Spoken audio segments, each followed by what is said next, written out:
Bonjour à tous et bienvenue dans votre nouveau rendez-vous dominical Top Auto, votre émission automoto de Côte d'Ivoire diffusée tous les dimanches sur RTI1. Et en ce début d'année, pour le tout premier numéro, Top Auto vous ouvre les portes des showrooms de plusieurs concessionnaires.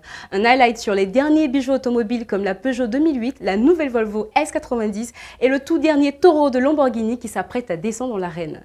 Nous embarquerons également à bord de la New Generation du pick-up L200 de Mitsubishi. On apprendra dans le dossier de la semaine qu'il ne faut pas confondre 2 roues et 4 roues motrices. Top Auto, ce sont les beaux engins, même pas que, c'est aussi la sensibilisation routière. Et dans ce numéro, à travers Marre des chauffards, un groupe de personnes qui défraient la chronique sur la toile. Et on n'oublie pas les trucs et astuces pour rouler en toute sérénité. Attachez votre ceinture, Top Auto démarre maintenant.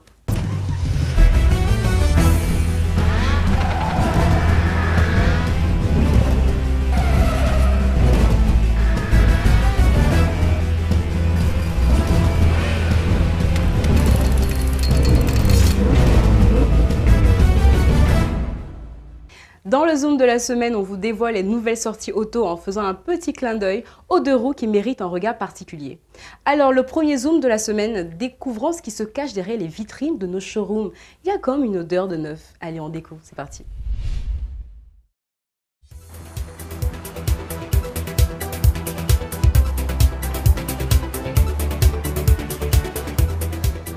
Et nous sommes dans l'univers Mitsubishi. En effet, le constructeur japonais lance la New Generation de son L200 qui offre un niveau de confort exceptionnel dans une nouvelle catégorie de véhicules. Il est à la fois un véhicule de loisir mais aussi un véhicule professionnel. Nouveau châssis, nouveau moteur, nouvelle transmission. Le nouveau pick-up Mitsubishi L200 se renouvelle entièrement et va irrémédiablement changer la façon dont vous pensez vous rendre d'un endroit à un autre. Comment se démarquer des pick-up concurrents et tirer son épingle du jeu face aux élégants SUV en séduisant davantage de particuliers? Après de nombreuses années à cultiver son image de constructeur sportif, Dakar en Pajero, Rallye en Lancer, Mitsubishi souhaite totalement changer d'axe de communication. Le nouveau L200 est le modèle le moins polluant du marché. Après une visite en showroom, voici ce qu'on retient de la nouvelle Mitsubishi L200. CFAO Côte d'Ivoire vous propose des L200 avec des moteurs DID de 3 puissances, 110 chevaux, 136 chevaux sur Sportero et 178 chevaux sur Sportero en boîte auto. Il rejette selon les versions de 169 à 189 grammes par kilomètre de CO2, équivalent en pratique à environ 9 litres par 100 km de consommation. Le plus puissant assure un bel agrément avec notamment de belles relances, préférez-le cependant en boîte manuelle à 6 rapports. La boîte auto 5 souffre en effet d'un étagement long. Qu'importe les émissions de CO2 diront certains, puisqu'en tant que pick-up, le L200 est considéré comme un véhicule utilitaire. Il est donc totalement exempté de malus, même pour les particuliers. Le L200 est proposé en 2 carrosseries, la version longue, dite double cab, dispose de 4 portes ordinaires. Le modèle court, dit club cab, possède quant à lui une cabine allongée et des portes arrière antagonistes.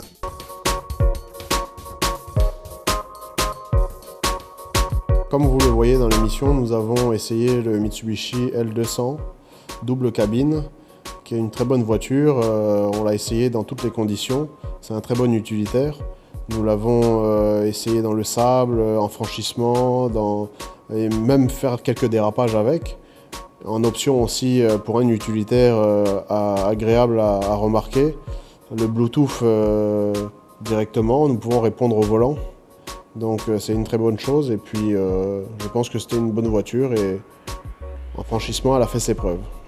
Même étant enlisée, on a réussi à la sortir sans LED extérieur. Donc on va dire que c'est un véhicule qui a fait ses preuves.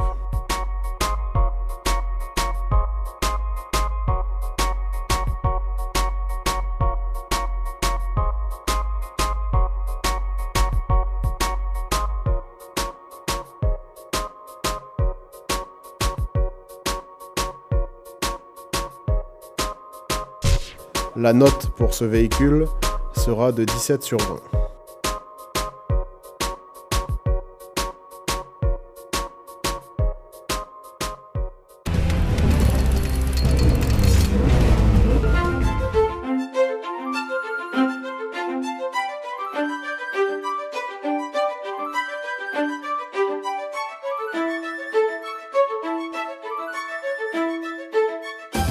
Chez Mitsubishi, chaque voiture est un diamant. Dans la gamme des autorallyes, la berline Lancer 2016 vient à peine de sortir d'usine ce mois de janvier. Elle s'apprête à inonder le marché asiatique avant de se poser sur les routes africaines.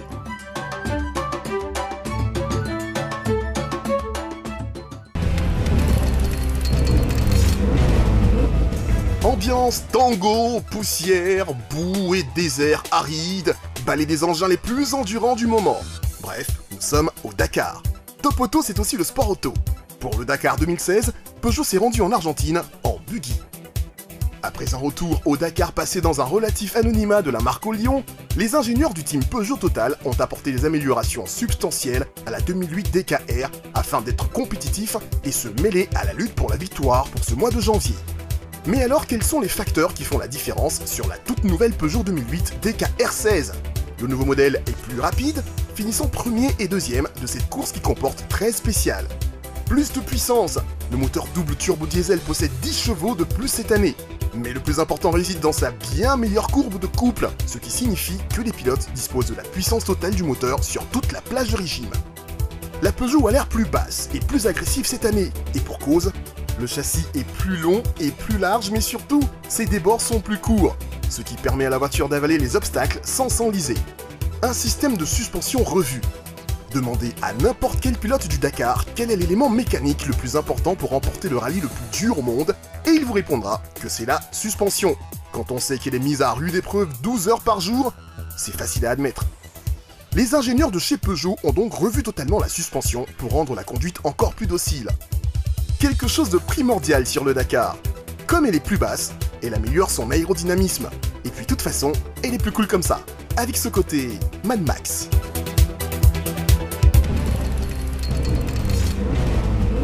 Apprivoisez l'ouragan, libérez le taureau qui est en vous et bien sûr, domptez la bête. Bref, voici pour vous, amoureux du grand luxe, sport, Huracan, le descendant du Gallardo. Dans une arène comme sur du bitume, l'animal cornu impressionne. Un cadeau de nouvel an scintillant devant l'inénarrable Four Seasons, la Lamborghini Huracan. Une fois de plus, le nom de la bête est inspiré d'un taureau de combat espagnol.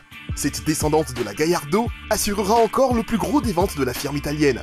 Notons que cette fois-ci, l'Huracan a été développé pour accueillir une architecture à 2 roues motrices. Au niveau des motorisations, on trouve donc dans la LP610-4 et la LP582, moins puissante mais nécessairement plus virile à conduire. On n'oubliera pas la sublime LP622, super trophéo spécialement dédié à la compétition. En tout cas, notre modèle du jour est assez savoureux dans cette teinte très batmanesque. Voir débouler sous vos yeux un tel engin à des régimes stratosphériques, ça doit faire son effet, n'est-ce pas ? La Volvo S90 est une berline du constructeur automobile suédois Volvo, lancée en 1996. Il s'agissait d'une petite évolution de la 960, la dernière propulsion du constructeur suédois. En 1998, la S80 a pris la succession de la S90. Pourtant, une seconde génération de cette voiture sortira en 2016. La version break de la nouvelle Volvo S90 se montre sans aucun camouflage. Le constructeur suédois vient de lever le voile sur la toute nouvelle S90, concurrente des Audi A6, BMW Série 5 et autres Mercedes classe E. Comme ces dernières, la Volvo recevra bientôt le renfort d'une version break. Et grâce à une fuite relayée en Suède, vous pouvez déjà observer la future V90.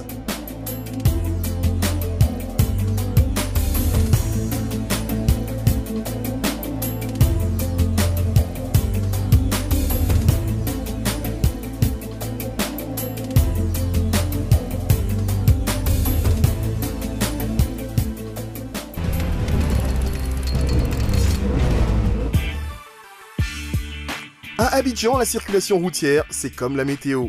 Il faut prendre le pouls du trafic avant de se lancer. Pénible souvent pour les autos. L'embouteillage, les ralentissements, bref, il faut pourtant qu'on parte en rendez-vous. Mais bon, heureusement qu'il y a les nouvelles technologies et il y a la moto.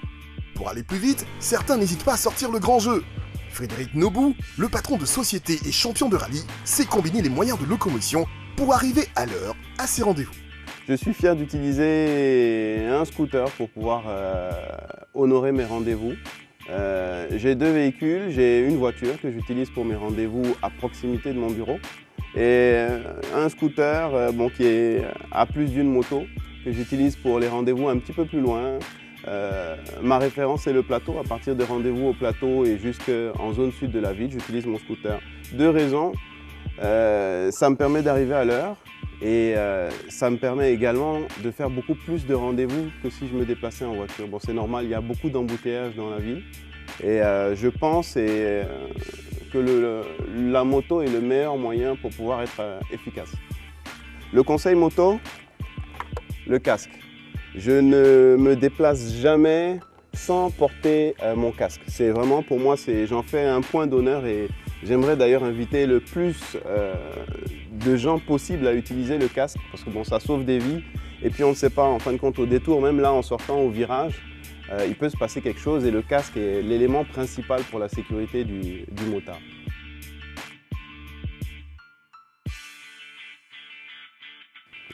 Au-delà du port du casque, j'ai aussi un deuxième principe.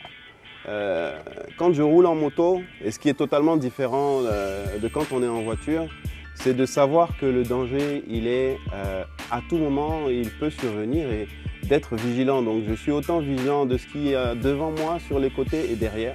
C'est un exercice difficile, mais à partir du moment où on arrive à rentrer dans le personnage, vous avez déjà une chance supplémentaire de pouvoir éviter des accidents.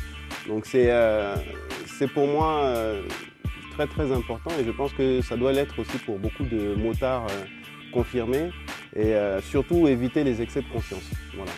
Traduisons les mots en actes, le bonus Top Auto dans le Zoom de la semaine, en moto avec une BM.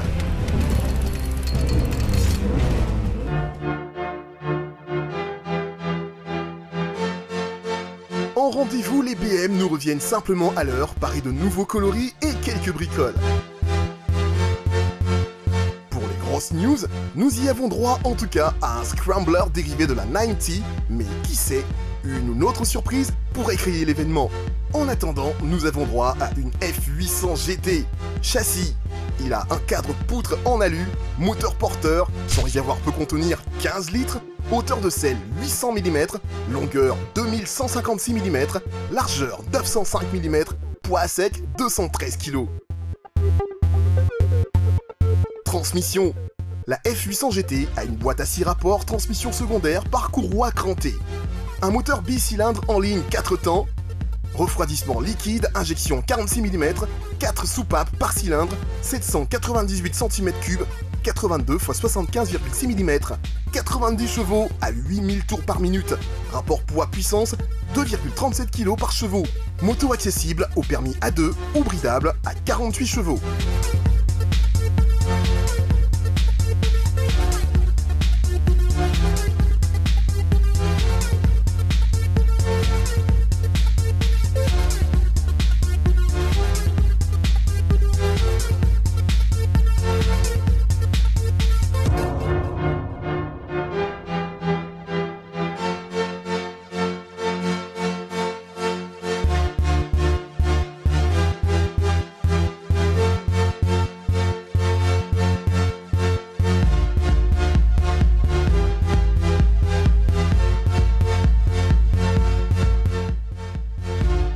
Avec la prolifération des véhicules à 4 roues motrices, il s'impose d'expliquer plus en détail les différents rouages qui s'offrent sur le marché. En gros, qu'est-ce qu'une roue motrice? Quelle différence y a-t-il entre 2 ou 4 roues motrices? Et quel est le rôle des roues motrices? La réponse tout de suite dans le dossier de la semaine.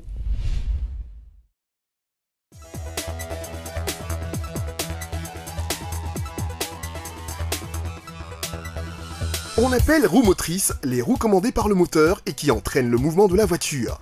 La plupart des voitures sont des 2 roues motrices à traction dite avant. Certains modèles, souvent à vocation sportive, ou certains utilitaires, sont des propulsions à roues arrière motrices, parfois improprement nommées traction arrière. Donc les 2 roues motrices sont pour des motos ou pour des voitures, puisque les deux s'appliquent. En voiture, les 2 roues motrices, vous avez 2 types de motricité. Les roues avant, donc qui entraînent la voiture, donc ce qu'on appelle une voiture traction, avec les 2 roues de devant qui entraînent la voiture, donc 2 roues motrices. Vous avez le deuxième type dans les 2 roues motrices qu'on appelle une propulsion. Donc sur certaines voitures de type allemande par exemple, elles sortent d'origine avec les roues arrière qui entraînent la voiture. Donc les 2 roues arrière sont motrices. mais on appelle ça une propulsion. Contrairement aux véhicules qui ont 4 roues motrices, qui sont des véhicules qui ont les 4 roues qui entraînent la voiture. Il y a un avantage à avoir une voiture 4 roues motrices, par exemple si vous conduisez sous la pluie, vous aurez bien sûr beaucoup plus de contrôle et la voiture sera beaucoup plus facile à conduire sous la pluie. Sous la pluie, c'est logique, le revêtement est beaucoup plus glissant, donc une voiture 4 roues motrices a tendance à s'équilibrer sous la pluie, contrairement à une voiture 2 roues motrices, en cas de danger ou en cas de glissade, sera beaucoup moins facile à contrôler. Donc c'est vraiment la différence essentielle qu'il y a entre les deux catégories. Nombre de modèles possèdent 4 roues motrices traction intégrale, 4x4, 4WD, AWD. A noter que les véhicules à 4 roues motrices ne le sont pas nécessairement en permanence et peuvent rouler en 2 roues motrices lorsque les circonstances ne nécessitent pas l'action de 2 roues supplémentaires. Pour le conducteur ordinaire, l'utilité de disposer de 4 roues motrices dépend de l'utilisation qu'il fait de son véhicule. Ainsi, par exemple, la personne amenée à rouler fréquemment sur des routes glissantes et enneigées peut réellement tirer profit de ce type de transmission. Il convient toutefois de bien cerner ses besoins, car la transmission intégrale a un prix. Ainsi, outre un surcoût à l'achat, lorsque le modèle convoité dispose d'un système de 4x4 permanent, il consomme davantage qu'un modèle équivalent à 2 roues motrices. Par ailleurs, même lorsque le système est déconnectable, par une action du conducteur ou automatiquement par le véhicule, le poids de la mécanique de la transmission 4x4 engendre une légère surconsommation. Voilà, 2 et 4 roues motrices, ce sont des voitures. Elles n'ont pas les mêmes relations avec le moteur, mais elles sont quand même des automobiles.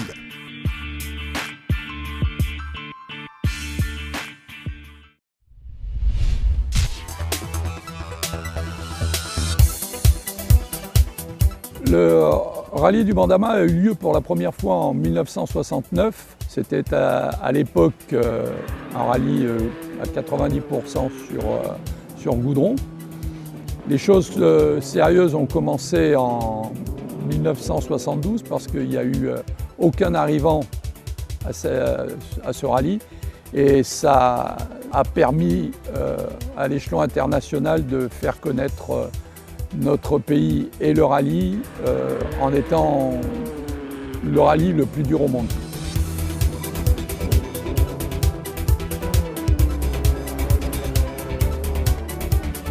Nous avons eu la grande chance à l'époque, dans les années 80, d'avoir des pilotes de renom, des champions du monde, tels que Harry Vatanen, qui est venu parcourir l'épreuve, Guy Frecklin, Timo Mäkinen, Blund Vialdegard, qui est sans doute le meilleur pilote africain qu'il ait jamais eu et un des très bons au monde. Et ça a été vraiment extrêmement passionnant et prenant de pouvoir se frotter à ces pilotes-là.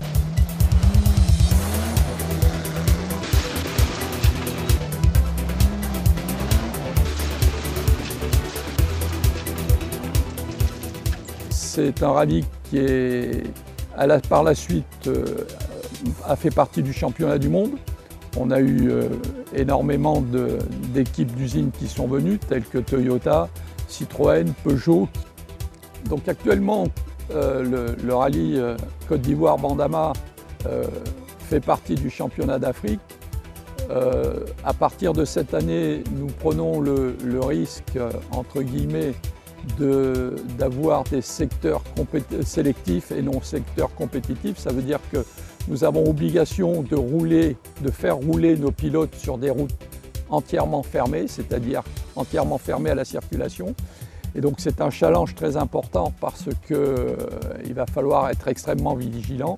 Ce choix, pour une raison bien simple, c'est qu'à partir de 2017, il y aura obligation de la part de la FIA de faire courir les pilotes en Afrique sur des routes fermées. Et puis le réseau ivoirien étant déjà extrêmement bien entretenu, on n'a pas trop de soucis de ce côté-là. Donc on a la possibilité de participer au rallye du Bandama maintenant avec n'importe quelle voiture. Seule chose, il est bien entendu qu'il faut que ces véhicules soient préparés au niveau de la sécurité et surtout au niveau de l'équipage, les combinaisons, les hanks, etc. Mais je vous le répète, l'avantage qu'on a, c'est on peut participer avec des voitures quasiment de série. Aujourd'hui, feu vert par la rencontre de la communauté Marre des chauffards, ce groupement de personnes qui sont engagées de manière bénévole à donner l'information utile et l'information qui sauve. Car ces hommes et femmes, cadres et responsables d'entreprises pour la plupart, estiment qu'un chauffard sensibilisé est un chauffard de moins sur les routes ivoiriennes.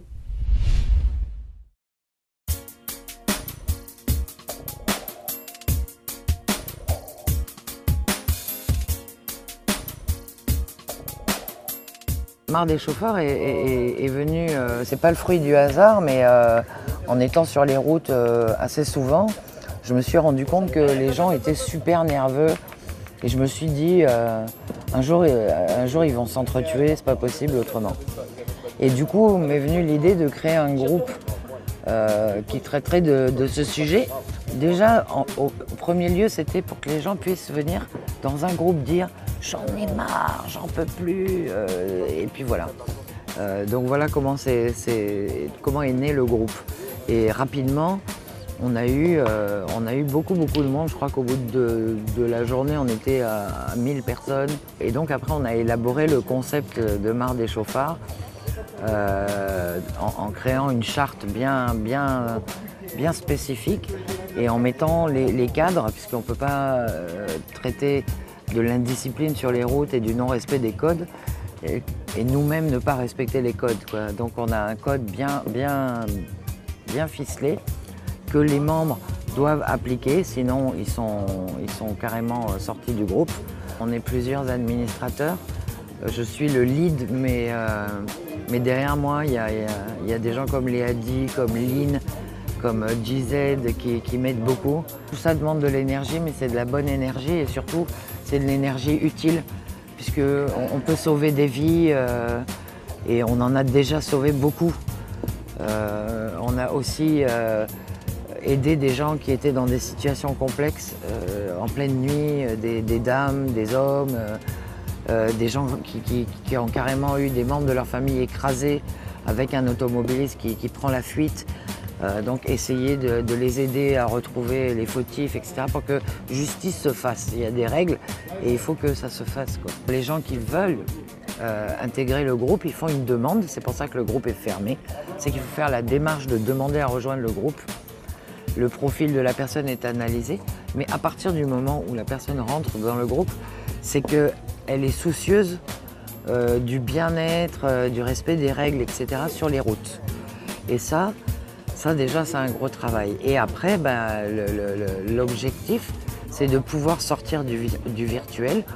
Et c'est ce qui va être fait en 2016, puisque Marre des chauffards va intégrer A2CIV, qui a œuvré pour les inondations, etc., qui est une association qui est officiellement reconnue, qui est même ambassadrice de la solidarité auprès du ministère de la Solidarité.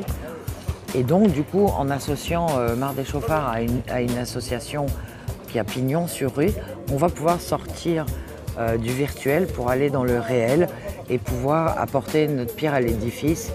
Et ça va être sur plusieurs panneaux, par exemple, organiser des petites formations sur tout ce qui est premier secours.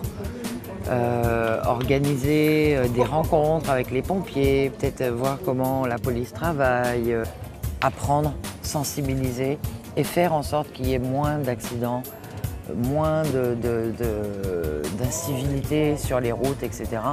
Et donc sauver des vies, puisque c'est le danger sur la route, c'est de perdre sa vie.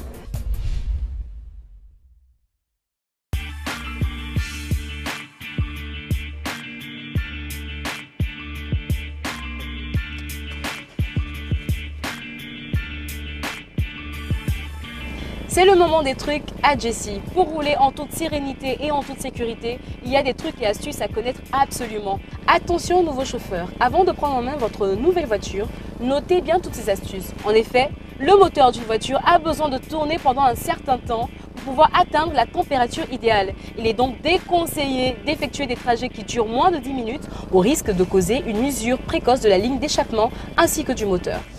Lorsque la température optimale n'a pas été atteinte, l'huile motrice risque d'être diluée par de l'eau condensée. Néanmoins, si vous êtes souvent amené à effectuer des trajets courts, n'hésitez pas à remplacer l'huile défectueuse. Et n'oubliez pas, une voiture est avant tout une œuvre humaine. Faites attention lorsque vous êtes en déplacement et évitez de téléphoner lorsque vous êtes au volant. Top Auto, c'est fini pour cette semaine. On se retrouve la semaine prochaine pour plus de découvertes, de conseils et plus d'astuces. D'ici là, n'oubliez pas qu'une voiture est avant tout une œuvre humaine. Faites attention lorsque vous êtes en déplacement et évitez de téléphoner lorsque vous êtes au volant. À dimanche prochain.